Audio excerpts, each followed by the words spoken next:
احترموا رونالدو وميسي حتى لو هم بعكاكيز وحاطين رجل على رجل.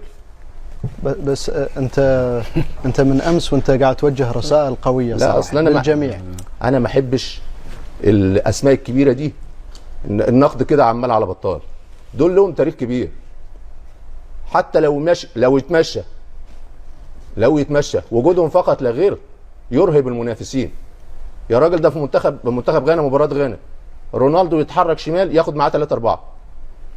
ميسي في مباراه المكسيك ينزل في نص الملعب ياخد 3-4 معاه.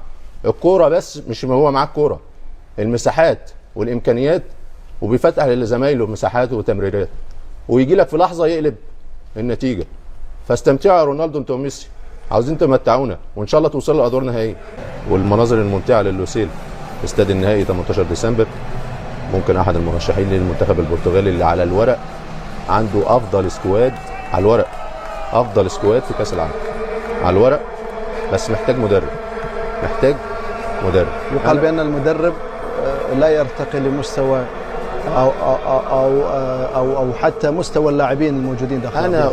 يعني هو خد اليورو عام 2016، عنده مواهب كبيره مش عارف يتعامل معاها، مش عارف يطلع افضل ما لديه، انما هو اسم كبير ويخلد في تاريخ المنتخب البرتغالي. فربما ممكن تبقى دي الفرصه الاخيره بالنسبه له، لانه عنده سكواد يا عبد العزيز. ما فيش ولا خط في المنتخب البرتغالي ما فيهوش لعيب كبير.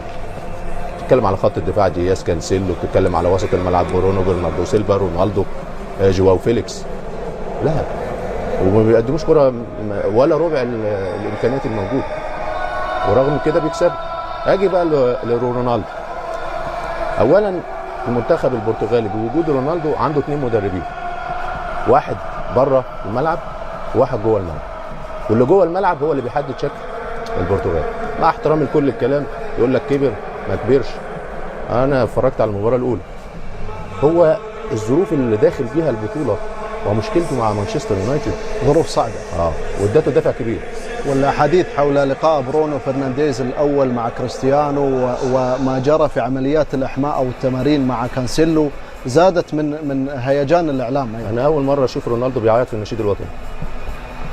الراجل ده يعني اعصابه هاديه قوي ومشاعره بيقدر يسيطر عليها، انما هو يوصل انه يعيط في النشيد الوطني؟ يا راجل ده انت كم كره ذهبيه؟ 5 ولا 6؟ 5 صح؟ 5. الله، لو خرجت من الدور الاول لا ينقص منك شيء. انت وميسي انتوا مضغوطين ليه انتوا الاثنين؟ ده انتوا من اعظم اللعيبه اللي موجوده في التاريخ. العب انت وهو، استمتع ومتعونا. تاخد بقى بطوله كاس العالم ما تاخدهاش، ولا ينقص من اسمك شيء ولا من تاريخك شيء، ولا سواء رونالدو او ميسي. يقول لك اصله بيتمشوا، ما هو يتمشوا، لهم كريدت كتير، لهم رصيد كتير، سواء عند المدربين، عند الجماهير، عند المشجعين. رساله لمحمد ابو تريكه لرونالدو وميسي، اتمنى انها تصل لرونالدو وميسي للاستمتاع وامتاع الجماهير ايضا. يقال بان غانا ظلمت في لقاء البرتغال على المستوى التحكيمي، يقال بان غانا لعبت مباراه كبيره امام البرتغال، يقال ايضا من جانب اخر بان غانا تستحق العبور للدور المقبل، وحققت ذلك من خلال لقاء كوريا الجنوبيه حتى الان. قدموا مباراتين سواء البرتغال او مباراه كوريا، مباراتين ممتازين، عندهم عناصر مميزه، عندهم ساليسو، ايو، عندهم العديد من اللاعبين المميزين، عندهم ويليامز، بارتي في نص الملعب، امارتي في سنتر باك، لامتي، كلهم بيلعبوا في اكبر الدوريات وخاصه في الدوري الانجليزي. فاعتقد ان هم قدموا نفسهم بشكل كويس. وزي ما ذكرت عبد العزيز، الذكريات السيئه نوعا ما بين اوروجواي وغانا ممكن تبقى دافع كبير للمنتخب الغاني، اللي على الورق قبل ما نبدا المباريات تقول البرتغال اول اوروجواي تاني، انما غانا بمستوى جيد وكره ممتعه وكره هجوميه.